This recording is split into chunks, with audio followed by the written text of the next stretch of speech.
ಸಂಘದ ಅಧ್ಯಕ್ಷರೇ, ಪದಾಧಿಕಾರಿಗಳೇ, ಸದಸ್ಯರುಗಳೇ ಹಾಗೂ ವೇದಿಕೆಯ ಮುಂಭಾಗದಲ್ಲಿ ನಿಂತಿರ್ತಕ್ಕಂಥ ಎಲ್ಲ ಶಿಕ್ಷಕ ವೃಂದದವರೇ, ಮಾಧ್ಯಮ ಮಿತ್ರರೇ, ಎಲ್ಲರಿಗೂ ಕೂಡ ಶಿಕ್ಷಕರ ದಿನಾಚರಣೆಯ ಶುಭಾಶಯಗಳು. ಡಾಕ್ಟರ್ ಸರ್ವೇಪಲ್ಲಿ ರಾಧಾಕೃಷ್ಣನ್ ಅವರ ಜನ್ಮ ದಿನಾಚರಣೆಯನ್ನು ನಾವು ಶಿಕ್ಷಕರ ದಿನಾಚರಣೆಯಲ್ಲಿ ಆಚರಣೆ ಮಾಡಿದ್ದೀವಿ. ನಮ್ಮ ಗುರುಗಳಾದಂಥ ಶ್ರೀನಿವಾಸ ರೆಡ್ಡಿ ಸರ್ ಅವರು ಹೇಳಿದರೆ ಶಿಕ್ಷಕರಲ್ಲಿ ಅಪಾರವಾದಂಥ ಶಕ್ತಿ ಇದೆ. ಇವತ್ತು ಉನ್ನತ ಸ್ಥಾನದಲ್ಲಿರ್ತಕ್ಕಂಥವರು 75% ಶಿಕ್ಷಕರು. ಮೂಲತಃ ಅವರು ಶಿಕ್ಷಕ ವೃತ್ತಿಯನ್ನ ಮಾಡಿರ್ತಾರೆ. ಅವರೇ ಇವತ್ತು ಉನ್ನತ ಸ್ಥಾನದಲ್ಲಿರ್ತಕ್ಕಂಥದ್ದು. ನಮ್ಮ ರೆಡ್ಡಿ ಸರ್ ಉದಾಹರಣೆ ಕೊಟ್ಟರೆ ಅಬ್ದುಲ್ ಕಲಾಂ ಆಗಬಹುದು, ದೊಡ್ಡ ದೊಡ್ಡ ಮಹಾರಾಜರು, ಇವರು ಎಲ್ಲರೂ ಕೂಡ ಇದೇ ಒಂದು ಇದನ್ನೇ ಓದಿರ್ತಕ್ಕಂಥವರು. ಹೆಚ್ಚು ಶ್ರೀಮಂತವಾದ ಇಲಾಖೆ ಅಂದರೆ ಶಿಕ್ಷಣ ಇಲ್ಲ. ಇವತ್ತು ಹಣ ಇದ್ದವರು ಶ್ರೀಮಂತಲ್ಲ, ಆಸ್ತಿ ಇದ್ದವರು ಶ್ರೀಮಂತಲ್ಲ, ವಿದ್ಯೆ ಇದ್ದವರು ಶ್ರೀಮಂತರು. ಅದು ನಮ್ಮದು. ಯಾವುದೇ ಒಂದು ಭಾರತದಲ್ಲಿ ಸಮಾಜಿನ ಅಭಿವೃದ್ಧಿ ಆಗಬೇಕಂದ್ರೆ, ಯಾವುದೇ ಒಂದು ಯೋಜನೆ ಕಾರ್ಯರೂಪ ಬರಬೇಕಂದ್ರೆ ಶಿಕ್ಷಕರು ಮುಖ್ಯ. ತಾವಿಲ್ಲದೆ ಒಂದು ಚುನಾವಣೆಯನ್ನು ನಾವು ಮಾಡೋದಕ್ಕಾಗುವುದಿಲ್ಲ. ಯಾವುದೇ ಒಂದು ಸಮಸ್ಯೆಯನ್ನು ಕೂಡ ನಾವು ಮಾಡೋದಕ್ಕಾಗಲ್ಲ. ಶಿಕ್ಷಕರ ಶಕ್ತಿ ಅಪಾರವಾಗಿದೆ. ಕಬೀರ ಸಂತರು ಒಂದು ಮಾತು ಹೇಳಿದರೆ, ನನ್ನ ಮೊದಲ ನಮನ ಗುರುವಿಗೆ, ನಂತರ ನಮನ ಗಣಪತಿಗೆ. ಮೊದಲ ನಮನ ಗುರುವಿಗೆ, ನಂತರ ನಮನ ಗಣಪತಿಗೆ. ಕಬೀರ ಸಂತರು ಈ ಮಾತನ್ನು ಹೇಳಿದ್ದಾರೆ. ಶಿಕ್ಷಕರ ಶಕ್ತಿ ಇನ್ನೊಂದು ಅಂದರೆ ಇಡೀ ವಿಶ್ವವನ್ನೇ ಬೆಳಕನ್ನ, ಇಡೀ ವಿಶ್ವಕ್ಕೆ ಬೆಳಕನ್ನ ನೀಡತಕ್ಕಂಥ ಶಕ್ತಿ ಶಿಕ್ಷಕರಲ್ಲಿ. ಪ್ರತಿಯೊಂದು ಮಗುವನ್ನು ಕೂಡ ಚೈತನ್ಯ ತುಂಬಿದರೆ ಇಡೀ ವಿಶ್ವಕ್ಕೆ ಒಂದು ಅಭಿವೃದ್ಧಿ ಆಗುತ್ತದೆ.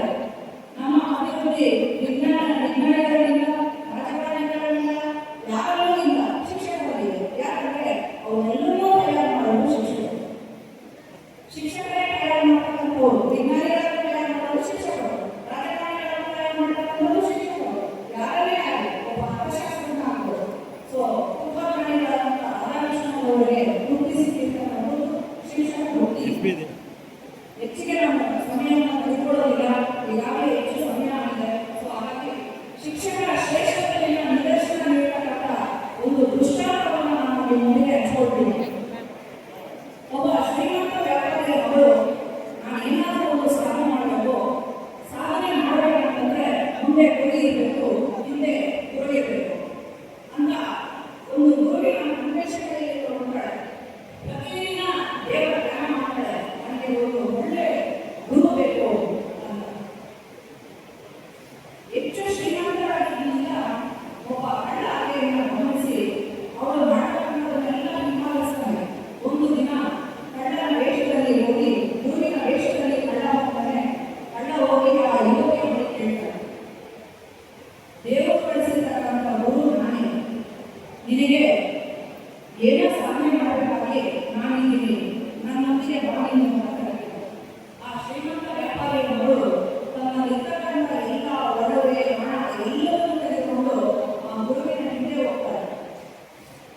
ಗುರು ಒಂದು ನಿರ್ಜನವಾದ ಪ್ರದೇಶಕ್ಕೆ ಕರ್ಕೊಂಡು ಹೋಗಿ ಆ ಶ್ರೀಮಂತ ವ್ಯಾಪಾರಿಯ ಮಗಳನ್ನ ಒಂದು ಮರಕ್ಕೆ ಕಟ್ಟ ಹಾಕಿ, ನೀನು ಪರಮಾತ್ಮನ ಧ್ಯಾನವನ್ನು ಮಾಡುವುದು, ಪರಮಾತ್ಮ ನಿನಗೆ ದರ್ಶನ ಕೊಡನೆ ಅಂತ ಗುರು ಹೇಳಿ ಅವಳಲ್ಲಿರ್ತಕ್ಕಂಥ ಒಡವೆಗಳನ್ನ ತೆಗೆದುಕೊಂಡು ಗುರು ಹೋಗ್ತಾರೆ.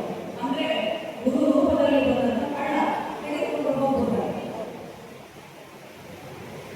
ಅದೇ ಯುವತಿ ಪರಮಾತ್ಮನ ಧ್ಯಾನವನ್ನು ಮಾಡ್ತಾನೆ ಇರ್ತಾರೆ.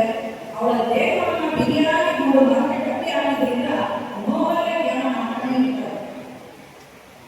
ಶ್ರೀಕೃಷ್ಣ ಪರಮಾತ್ಮ ಅವರ ಒಂದು ಮಾರ್ಗವನ್ನು ಕಳಿಸಿಕೊಂಡೇ ಆ ಯುವತಿಗೆ ತಿಳಿ ಹೇಳು, ಪರಮಾತ್ಮ ಬರುವುದಿಲ್ಲ, ನಿನ್ನನ್ನು ಮೋಸ ಮಾಡಿದರೆ, ಗುರುವಿನ ರೂಪದಲ್ಲಿರುವಂಥ ಕಳ್ಳನಿಗೆ ಮೋಸ ಮಾಡಿದರೆ ಅಂತ ಆ ಪರಮಾತ್ಮ ಹೇಳಿದಾಗ ಆಕೆ ಒಪ್ಪೋದಿಲ್ಲ. ಇಲ್ಲ, ಪರಮಾತ್ಮ ನಿನಗೆ ಬಂದೇ ಬರ್ತಾನೆ, ನಾನು ಪರಮಾತ್ಮನ ಧ್ಯಾನ ಮಾಡ್ತಾ ಇದ್ದೀನಿ, ಪರಮಾತ್ಮನ ದರ್ಶನ ಆಗಿದೆ, ನನ್ನ ಗುರು ಹೇಳಿದ್ದಾರೆ.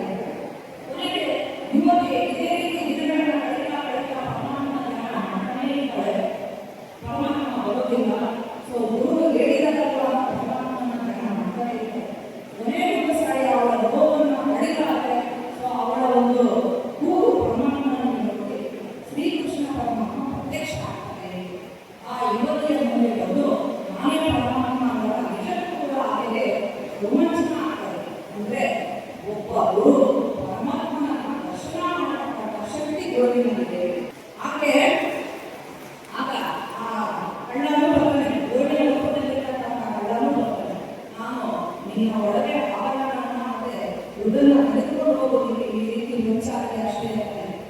ಇದರಿಂದ ನಮ್ಗೆ ಏನು ಗೊತ್ತಾಗ್ತದೆ ಅಂದ್ರೆ ನೀವು ಮಕ್ಕಳಿಗೆ ಹೇಗೆ ಪ್ರಶ್ನೆ ಮಾಡ್ತಾರೆ ನಿಮ್ಮನ್ನೇ ಹೀರೋ ಹೀರೋಯಿನ್ ಅಂತ ತಿಳ್ಕೊಂಡ್ರೆ ಮಕ್ಕಳು ಬೇರೆ ತಂದೆ ತಾಯಿ ಕೇಳೋದಿಲ್ಲ.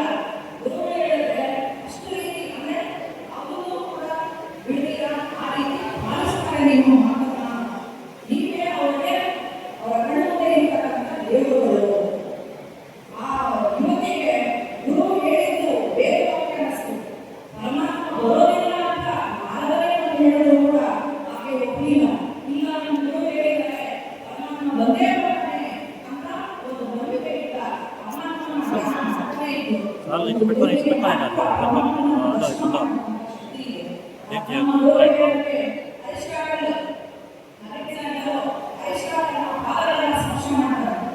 ಅವರ ತಂದೆ ಅವನ ಭೂಮಿಗೆ ತರೋದಕ್ಕೆ ಇದು ಮಾಡಿದ್ರು ತಂದೆ. ಆದರೆ ಅವನ ಕೀರ್ತಿ ಜಗತ್ತಿಗೆ ಮಾಡಿದ್ರು. ಸೊ ಆ ರೀತಿ ನಿಮ್ಮನ್ನು ಕೂಡ ಅಗಾಧವಾದಂತಹ ಅದಮ್ಯ ಒಂದು ಕ್ಷೇತ್ರವನ್ನು ನಮ್ಮಲ್ಲಿ ಬೆಳಗಿದೆ. ಗುರುಗಳು ಮನಸ್ಸು ಮಾಡಿದ್ರೆ ಎಲ್ಲಿಂದ ಕರ್ಕೊಂಡು ಮಾಡ್ಬೋದು. ಇಡೀ ಸಮಾಜದ ಅಭಿವೃದ್ಧಿಗೆ ನಾವೆಲ್ಲರೂ ಕೂಡ ಕಾರಣಕಾರಿಗಳಿಲ್ಲ. ನಾನು ಮೂಲತಃ ಶಿಕ್ಷಕಿಯಾಗಿದ್ದೀನಿ.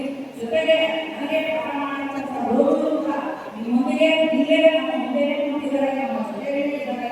ಸೊ ನನ್ನ ಒಂದು ಗುರಿಗೆ ಕಾರಣವಾದಂಥ ಗುರುಗಳು ನಮ್ಮಲ್ಲೇ ಇದ್ದಾರೆ. ಈ ವೇದಿಕೆ ಮೂಲಕ ಅವರಿಗೆ ಕೋಟಿ ಕೋಟಿ ನಮನಗಳನ್ನು ನಾನು ಸಲ್ಲಿಸ್ತಾ ಇದ್ದೀನಿ. ಗುರುವಿನ ಯಾವ ರೀತಿ ತಿಳಿಸೋದಕ್ಕಾಗೋದಿಲ್ಲ. ಸೊ ನಮ್ಮ ಋಣ ಅವ್ರ ಮೇಲೆ ನಾವೇನಾದರೂ ಸಮಾಜಕ್ಕೆ ಒಳ್ಳೆ ಕೊಡುಗೆಯನ್ನು ನೀಡಿದಾಗ, ದೇಶಕ್ಕೆ ಒಳ್ಳೆ ಕೊಡುಗೆಯನ್ನು ನೀಡಿದಾಗ ಮಾತ್ರ ನಾವು ಋಣ